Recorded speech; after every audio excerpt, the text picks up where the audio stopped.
Hello everyone, this is Ankita Awasthi. Welcome to my channel Ankita's visions. First of all मैं आपको ये बोलूँगी कि आज बाबा साहब भीमराव अम्बेडकर यूनिवर्सिटी में बहुत सारे बच्चे काउंसलिंग के लिए आए थे। इवन मैं बहुत सारे बच्चों से मिली जी, और जो मैंने बोला था कि आपको मीटअप रखा गया है तो वो बहुत सक्सेसफुल हुआ और मुझे बहुत अच्छा लगा आप सभी से मिल के। और इन केस बहुत सारे बच्चे ऐसे हैं जो ग्रुप में बोल रहे थे कि मैम ये बिल्कुल गलत है। बिल्कुल गलत नहीं है, जब आप आएंगे तो हम ज़रूर से मिलेंगे। बट यहाँ पे मिलने का मुद्दा तो मेरा ये था कि वो परेशान जो थे उसको थोड़ा सा क्लियरेंस करना था। प्लस मुझे ये भी पूछना था कि मतलब जो रिव्यू था उनका कि जो एडमिशन हुआ उसमें क्या प्रॉब्लम हुई, कौन सी चीज़ें लेके जानी है। प्लस आप लोगों के भी कन्फ्यूजन्स होंगे कि मैम हम अभी नहीं गए हैं तो क्या आगे जा सकते हैं उसके बारे में, और हॉस्टल का प्रोसीजर, और मतलब बहुत सारे क्वेश्चंस के आंसर मुझे मिल चुके हैं और बहुत सारे क्वेश्चंस के आंसर मैं आगे भी आपको बताऊंगी। और यहाँ पे जो वैकेंट सीट की लिस्ट आई हुई है उसके बारे में हम थोड़ा सा डिस्कस करेंगे। उसके बाद हम उन सारे जो पॉइंट्स हैं उन पे हम डिस्कशन करेंगे। और रही बात आज लाइव आने की, तो वो मैं लाइव आऊँगी। सबसे पहले आप ये वीडियो देख लीजिएगा। इस वीडियो के बाद हम आपको लाइव सेशन कंडक्ट करा के आपको सब कुछ बताएंगे, क्योंकि अभी हम सिर्फ BBA पे फोकस कर पा रहे थे।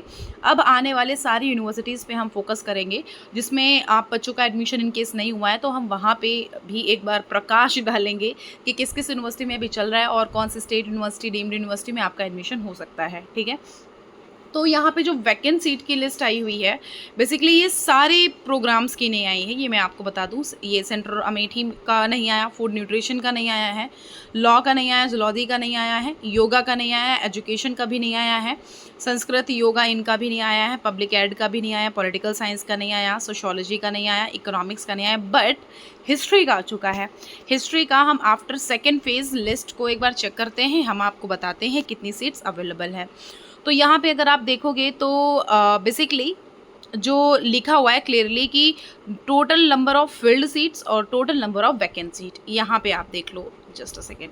ओके, तो यहाँ पे आप देखोगे तो लिखा हुआ है UR का कितना, SC का कितना, ST का कितना, EWS का कितना, और पेड सीट्स देख लो अभी अवेलेबल है आपकी।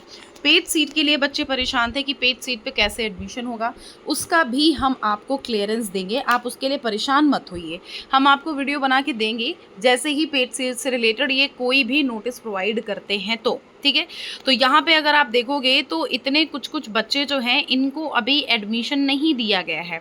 मतलब total number of vacant seat अभी यहाँ पे ऑलमोस्ट अवेलेबल हैं आपके लिए। ओके, तो यहाँ पे अभी ये सीट्स अवेलेबल हैं। तो ये आफ्टर सेकेंड फेज़ लिखा हुआ है, आफ्टर सेकेंड फेज़ अभी इतनी सीट्स यहाँ पे वैकेंट हैं। तो कहीं ना कहीं अगर आपके मार्क्स कम हैं तो यहाँ पे हो जाने के चांसेस हैं, एक बार ज़रूर से देख लीजिएगा। ठीक है, मैथमेटिक्स की जो सेकंड फेज़ आई हुई है, एक बार हम उस लिस्ट के डिस्कस कर लेते हैं। यहाँ पे आप देखो वैकेंट सीट में यहाँ 14 डेट दी हुई है, लेकिन ये आज 15 डेट पे इन्होंने ये इसको रिलीज़ किया है। वैकेंट सीट यहाँ पे जो अनरिजर्व्ड की हैं वो 16th हैं, जो टोटल वैकेंट सीट बची हैं। और SC की 6 हैं, ST की 7 हैं, EWS की 4 हैं। पेड सीट्स अभी यहाँ पे 14 अवेलेबल हैं और वेटिंग लिस्ट अवेलेबल है। यहाँ लिखा हुआ है अनरिजर्व में यस, SC में यस, ST में नहीं है, और EWS और पेड सीट अवेलेबल है। और इस तरह की आप देख सकते हो कि अनरिजर्व में फिल्ड सीट्स कितनी हैं और SC की कितनी है। तो इसके अकॉर्डिंग यहाँ पे टोटल आप क्लियरली टोटल सीट्स देख सकते हो और अभी वैकेंट कितनी है ये ऊपर वाला पॉइंट देख लीजिएगा, वैकेंट सीट की लिस्ट आपको यहाँ पता चल जाएगा। अब हम बात कर लेते हैं यहाँ पे नेक्स्ट किसकी आई हुई है। फार्मेसी का अभी नोटिफिकेशन कोई बच्चा नहीं आया है, वो क्योंकि यहाँ पे थोड़ा टाइम बाद ही करते हैं, ये इनका कोई और एग्ज़ाम के थ्रू ही लेते, जो मैंने आपको पहले क्लियर कर रखा है। उसमें हम आपको वीडियो बनाते रहेंगे, सब कुछ प्रोवाइड करते रहेंगे। आप हमारे चैनल को सब्सक्राइब कर लीजिएगा, हम आपको एक एक चीज़ यहाँ पे प्रोवाइड करेंगे, चाहे कुछ भी हो वो। अभी हम और भी यूनिवर्सिटीज़ से रिलेटेड बात करेंगे, अभी तो शुरू हुई हैं चीज़ें, क्योंकि आप लोगों के एडमिशन अब पता चलेंगे हुए हैं नहीं हुए हैं, तो आप कहाँ एडमिशन अब आगे लोगे, कौन कौन सी यूनिवर्सिटी में आप ले सकते हो। इन्फॉर्मेशन टेक्नोलॉजी में आप यहाँ पे देख सकते हो, इन्फॉर्मेशन टेक्नोलॉजी में बेसिकली यहाँ टोटल जो एडमिटेड कितने हैं वैकेंसी देख लो। यहाँ पे इन्फॉर्मेशन टेक्नोलॉजी में अभी 6 हैं UR की, SC की 11, ST की 8 और EWS की 3 अवेलेबल हैं। और MTech सॉफ्टवेयर इंजीनियरिंग में 9 है UR, SC की 7 है, ST की 3 है और EWS में 2 है। और साइबर सिक्योरिटी इवनिंग में यहाँ पे ये 6 अवेलेबल है UR की, SC की 9 है और ST की 4 और EWS की 2। तो यहाँ पे कहीं ना कहीं जो बच्चे हैं अभी उनको चांस मिल सकता है। Okay, sorry. अभी उनको ये चांस मिल सकता है, तो एक बार इसको देख सकते हैं। हम किस पे थे? इंडस्ट्रियल माइक्रोबायोलॉजी पे, ठीक है। नहीं, नहीं, नहीं, नहीं, नहीं, नहीं, 1 minute, 1 minute, 1 minute, sorry, sorry, sorry. हाँ, इन्फॉर्मेशन टेक्नोलॉजी पे थे।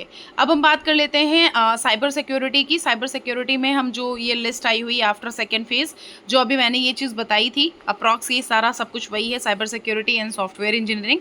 ये जब आप लिस्ट डाउनलोड करोगे तो तीनों वही मिलेंगी। बायोटेक्नोलॉजी की भी नहीं आई है, एनवायरमेंटल साइंस की आ चुकी है। एनवायरमेंटल साइंस में आप देखो तो वैकेंट सीट अभी यहाँ पे पेड 8 अवेलेबल है, ईडब्ल्यूएस की 1 है, एसटी की यहाँ पे अवेलेबल है 5, एससी की 9 है और यूआर की 9 है। अभी भी सीट्स यहाँ पे अवेलेबल हैं, आपको एडमिशन मिलने के चांसेस हो सकते हैं। अब हम हिंदी की बात कर लेते हैं आफ्टर सेकेंड फेज़। तो एमए हिंदी में आप अगर देखोगे तो यहाँ पे जो टोटल वैकेंट सीट्स अवेलेबल हैं वो 24 रेगुलर की हैं, मतलब आपको जो नॉर्मली यहाँ पे ऐसे एडमिशन मिलेगा वो, और जो कम पैसों पे, और 10 जो है वो पेड सीट पे ज़्यादा पैसों पे। यूआर की 10 सीट्स हैं, एससी की 11 है, एसटी की मेरिटलेस एग्जॉस्ट मतलब ख़त्म हो चुका है यहाँ पे, एसटी का फुल हो चुका है, ईडब्ल्यूएस का 3, पेड सीट यहाँ पे 5 हैं, यूआर की और एससी एसटी की 5 अवेलेबल है। Bachelor of library food microbiology 1 year LLM का भी यहाँ पे सेकंड फेज़ आ चुका है। यहाँ पे आप देखोगे तो यहाँ अनरिजर्व्ड के भी 4 हैं, एससी की 2 हैं, एसटी की 2 हैं, ईडब्ल्यूएस की 2 है, पीडब्ल्यूडी की यहाँ पे 1 है। कहीं ना कहीं पता नहीं क्यों मुझे ये लग रहा है ना कि बच्चों को ज़्यादातर लिया जाएगा, मतलब कम कम मार्क्स पे भी कहीं ना कहीं मुझे लग रहा है कि यहाँ पे बच्चों को एडमिशन दिया जाएगा, ठीक है। और यहाँ पे देख लो अनरिजर्व्ड 6, एससी का यहाँ सॉरी हाँ एससी का 3 है, एसटी का 0 है, नहीं है, ईडब्ल्यूएस 1 है, पीडब्ल्यूडी का भी ख़त्म हो चुका है, और जर्नलिज्म एंड मास कम्युनिकेशन का नहीं आया है, जियोलॉजी का आ चुका है। तो इसका अगर हम देखें तो कितनी सीट्स अवेलेबल हैं, UR 7, SC 2, ST 2, EWS 2, total 13 seats अभी अवेलेबल हैं। और कंप्यूटर साइंस का नहीं आया, लाइफ साइंसेस का नहीं आया, इंडस्ट्रियल माइक्रोबायोलॉजी का नहीं आया, बायोटेक्नोलॉजी का नहीं आया, हॉर्टिकल्चर का भी नहीं आया है, और ये एचडीएनएफएस का भी नहीं आया है, और एमएड एजुकेशन का भी नहीं आया है। तो ये रही वैकेंसी लिस्ट फेज़ नंबर 2 के बाद की जो चीज़ें हैं, जो फेज़ नंबर 2 आपका कंप्लीट हुआ है, जो लिस्ट आई थी उसके बाद कितने बच्चों ने यहाँ पे छोड़ा है, अभी इतनी सीट्स अवेलेबल हैं। अब ये सीट स्पॉट राउंड में जाएगी, इनकी थर्ड लिस्ट नहीं आएगी, तो इनकी जो ये सीट है वो स्पॉट राउंड में जाएंगी। स्पॉट राउंड में जाने के बाद आपको यहाँ पे पहले नोटिफिकेशन प्रोवाइड किया जाएगा, आपको बस हमारे चैनल को सब्सक्राइब कर लेना, वो टाइम पे नोटिफिकेशन चाहिए आपको, बस टाइम पे। आज मैं इसलिए 2 दिन से इसलिए मैं नहीं कर पाई क्योंकि थोड़ा बहुत अरेंजमेंट करना था, क्योंकि आज हमारा मीटअप था, भले छोटा मोटा था बट फिर भी बहुत अच्छा था, मुझे बहुत अच्छा लगा बच्चों से मिलके। अब हम बात कर लेते हैं उनके रिव्यूज़ पे कि वो रिव्यूज़ उनके क्या थे। जैसा कि देखो हॉस्टल से रिलेटेड थोड़ी सी प्रॉब्लम हो रही है, आप यहाँ पे आ रहे हो तो यहाँ पे डॉर्मेट्री का जो मैम ने बोला था उससे रिलेटेड यहाँ पे कुछ कुछ ऐसा हो रहा है। आपको एक एप्लीकेशन लिखनी है इससे रिलेटेड और अपने हेड ऑफ डिपार्टमेंट से फॉरवर्ड करा करके डीएसडब्ल्यू डिपार्टमेंट में डीएसडब्ल्यू में सबमिट कर देना है, फिर आपको वो डॉर्मेट्री 150 रुपीज़ का प्रोवाइड कराते हैं, ऐसा होता है। बट यहाँ पे अभी 2 से 3 बच्चों ने अभी थोड़ी देर पहले मैसेज किया कि मैम मुझे 150 में गेस्ट हाउस मिल गया है, और यहाँ पे फिर बहुत सारे बच्चों ने बोला कि डॉर्मेट्री के लिए अभी मैम कोई नोटिस नहीं आया। तो बेसिकली नोटिस नहीं, आपको एक एप्लीकेशन लिखना है, अपने डिपार्टमेंट से फॉरवर्ड कराना है और यहाँ पे सबमिट कर देना है डीएसडब्ल्यू में, ठीक है। तो यहाँ पे आपको मिल जाएगा। अब हम बात कर लेते हैं कि मैम यहाँ पे एडमिशन में क्या हुआ। ज़्यादातर बच्चों के एडमिशन हो गए हैं, ये हम आपको बता दे रहे हैं कि ज़्यादातर बच्चों के एडमिशन हो गए। एडमिशन होने में कोई प्रॉब्लम नहीं हुई है, मतलब एडमिशन 12 बजे से पहले होने हो गए थे, 2 बजे से पहले ही हो गए थे। तो अब तभी हमने 3 बजे से मीटअप रखा था। फिर कुछ डिपार्टमेंट थे जो कि 3 बजे से शुरू हो रहे थे। तो मतलब कुछ ऐसा था कि एडमिशन में कोई प्रॉब्लम नहीं क्रिएट कर रहे थे। 31 तक का आपको डॉक्यूमेंट देना है, ये याद रख लेना, 31 तक देना है। लेकिन किसी का उन्होंने आगे बढ़ाया भी था कि हाँ ठीक है आप अगस्त में दे देना, ठीक है। तो बस आपको एक बार बात कर लेनी है आकर के, यहाँ पे आप यहाँ बात कर लोगे। अगर आपका कुछ इशू हो रहा है कि आप आगे देने वाले हो, तो अगर हो पाए तो बात कर लो, नहीं हो पा रहा है तो आप फिर कॉल करके बात करो, यही कर सकते हो। कॉल करके बात करने में बट बहुत सब इस टाइम बिजी बहुत ज़्यादा हैं, तो कहीं ना कहीं वो एग्जॉस्ट हुए होते हैं और कहीं ना कहीं वो इरिटेट भी हुए होते हैं। तो गलती कहीं ना कहीं अगर हम बोले तो 50% उनकी नहीं भी है, क्योंकि ऑलरेडी बहुत सारी चीज़ें उनके ऊपर होती हैं, सारा सब कुछ टाइम टू टाइम सब कुछ करना होता है। तो वैसे बहुत सारे लोग होते हैं तो ऐसा होना नहीं चाहिए, कुछ काम किसी को, कुछ काम किसी को दे देना चाहिए। लेकिन ठीक है, बर्डन थोड़ा हो जाता है, तो आपको ना कहीं न कहीं ये है, अगर आ सकते हो तो आ जाओ, या बाय पोस्ट एप्लीकेशन भिजवा दो या कुछ कर दो। लेकिन आपको अगर टाइम चाहिए तो उसके लिए थोड़ा-सा बात करना पड़ेगा। एक बच्चे ने यहाँ पे बात किया था, तो उसका ये काम हो गया था यहाँ पे कि हाँ, आपको कोई इश्यू क्रिएट नहीं कर रहे थे। ये बोल दिए थे कि हाँ 30 अगस्त तक दे दो।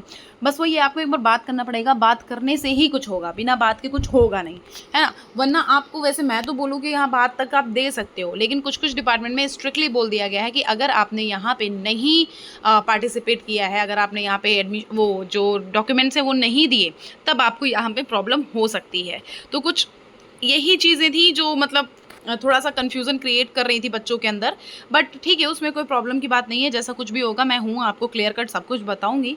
और बस यही चीज़ें थी, और डॉक्यूमेंट्स में एज़ सच इतना कोई इश्यू हो नहीं रहा था। 31 तक का अगर आप नहीं सारे दे पा रहे हो, अभी आज नहीं दे पाए हो, तो 31 तक का ला करके सबमिट कर दो।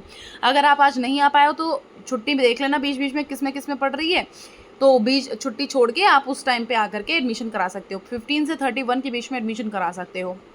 अब यहाँ पे देख लो, notice regarding help desk for new students, यहाँ पे इन्होंने हेल्प डेस्क रखी हुई है। और इस हेल्प डेस्क में ये बताया गया है कि जो 15 को आयोजित किया गया था, तो उसमें प्रवेश जब आप लोगे, एंट्री लोगे, तो उस टाइम पे आपको हेल्प के लिए बहुत सारे लोग अवेलेबल होंगे। एनसीसी और एनएसएस के लिए छात्रों की मदद से विश्वविद्यालय द्वारा प्रत्येक मतलब ज़्यादातर गेट पे लोगों को रखा गया है, प्लस ई रिक्शा की व्यवस्था कराई गई है। आपको ई रिक्शा डिपार्टमेंट तक छोड़ेगा, ले जाएगा।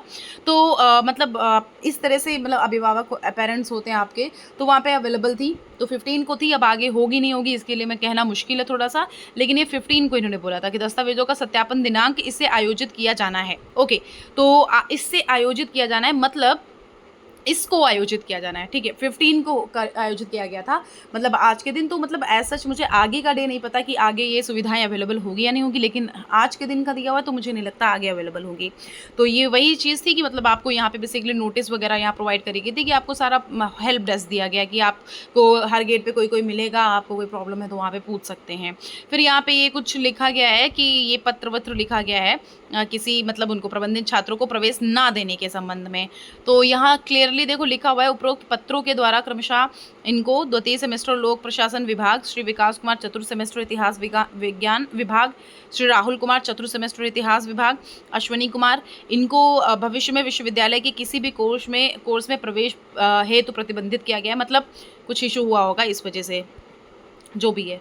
तो बस इतनी नोटिस थी आपके लिए भी यहाँ पे इम्पॉर्टेंट। और हॉस्टल यहाँ पे मिल जाएगा आपको यहाँ पे हॉस्टल के लिए बोला गया है कि आपको यहाँ पे 2 दिन बाद एक लिंक प्रोवाइड करी जाएगी। उस लिंक को मतलब आप कर दीजिएगा, फिल कर दीजिएगा, उसके बाद आपका हॉस्टल का प्रोसीजर शुरू हो जाएगा। 1 हफ्ते अप्रॉक्स लगेंगे। और बच्चे जो इधर अवेलेबल हैं उन बच्चों को मैंने कुछ को तो बोला है कि पीजी देख लो 1 महीने के लिए, और अगर नहीं हो पा रहा है तो कोई बात नहीं है, क्योंकि बहुत सारे बच्चे आ भी चुके थे, तो मैंने इसलिए सोचा ठीक है। और आप यहाँ डॉर्मेट्री में रह सकते हो तब तक के लिए। डॉर्मेट्री 150 रुपीज़ का मिल जाएगा। आपको एप्लीकेशन फॉरवर्ड करा के DSW में सबमिट कर देना है, इतना कर देना है, ठीक है। तो ये कुछ ऑलमोस्ट मुझे लग रहा है कि कवर कर चुकी हूँ अभी चीज़ों को। अब कोई डाउट होता है तो कमेंट बॉक्स में कमेंट कर देना। और फिर अभी हम इस वीडियो के बाद जस्ट लाइव सेशन अभी कंडक्ट कराएंगे, आप उसको देख लीजिएगा 10 से 12। Thank you so much. 10 बजे नहीं तो 10:30 बजे ज़रूर से मिल जाऊँगी। Thank you so much.